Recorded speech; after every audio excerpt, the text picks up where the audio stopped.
కొన్ని సందర్భాల్లో రోజులన్నీ ఒకలాగా ఉండవు. జీవితం అంటేనే రంగుల రాట్నం. కొన్ని రోజులు మనం పైన ఉంటాం, కొన్నిసార్లు కింద ఉంటాం. ఏ పరిస్థితి ఎలా ఉన్నా నిశ్చలంగా ఒకే విధంగా మనం ముందుకు నడవడం మంచిది.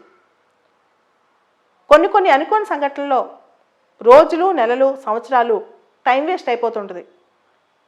ఈ మధ్యలో ఒక ఉదాహరణ తీసుకుంటే కోవిడ్-19లో వచ్చిన ఫస్ట్ వేవ్, సెకండ్ వేవ్ ప్రభావాల వల్ల చాలామంది డిస్టర్బ్ అయిపోయాం.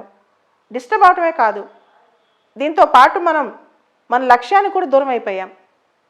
ఏ సందర్భం ఎలా ఉన్నా సరే, ఎక్కడ ఏమి జరిగినా సరే, రోజులో సగ భాగం మన లక్ష్యం కోట్ల ఆ లక్ష్యం సాధించడం పట్ల మనం కనుక నిబద్ధతతో ఉంటే ఏదో ఒక విధంగా మనం సక్సెస్ సాధిస్తాం.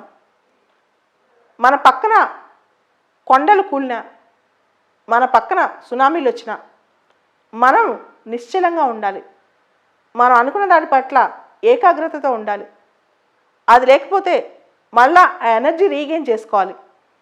ఇప్పటి వరకు ఎవరైతే లాస్ట్ 3-4 మంత్స్ నుంచి డిస్టర్బ్ అయ్యారో, ఎక్కువగా ఫోకస్ చేయలేకపోయారో, కనీసం ఈరోజు నుంచి రీఓరియంట్ అవ్వండి.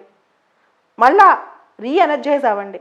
అంటే తిరిగి ఉత్తేజం తెచ్చుకుని ఒక్కసారి లాస్ట్ 3-4 మంత్స్ నుంచి మనం ఏం చేసాం, దాన్ని ఇప్పుడు మనం ఎలా రెక్టిఫై చేసుకోవాలి, ఇంకొంత బెటర్గా ఎలా ఉండాలి మన లైఫ్లో, మన నెక్స్ట్ టార్గెట్ ఏంటి, నెక్స్ట్ ఇయర్కి మనం ఎలా ఉండాలి, ఒక 5 ఇయర్స్కి మనం ఎలా ఉండాలి, ఇటువంటి ప్లానింగ్ ఒకదాన్ని వేసుకోండి. ఎందుకంటే కాలంతో పాటు మనం కూడా పరుగు తీయాలి. కోవిడ్ వచ్చింది కదా అని చెప్పి 2019 ఆగలేదు, 2020 ఆగలేదు, 2021 కూడా ఆగకుండా ఉండదు. నెక్స్ట్ ఇయర్ కళ్ళు తెచ్చి చూసేసరికి ఇంకో 6 నెలలు గడిచిపోయి 2022 వచ్చింది. కాబట్టి ఈరోజే మేలుకుందాం. మనం అనుకున్న లక్ష్యం పట్ల మళ్ళీ రీఓరియంట్ అవుదాం. ఈ రోజు నుంచి మన టైం టేబుల్ కొత్తగా వేసుకుందాం.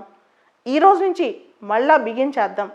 మన స్టోరీ మనమే రాసుకుందాం.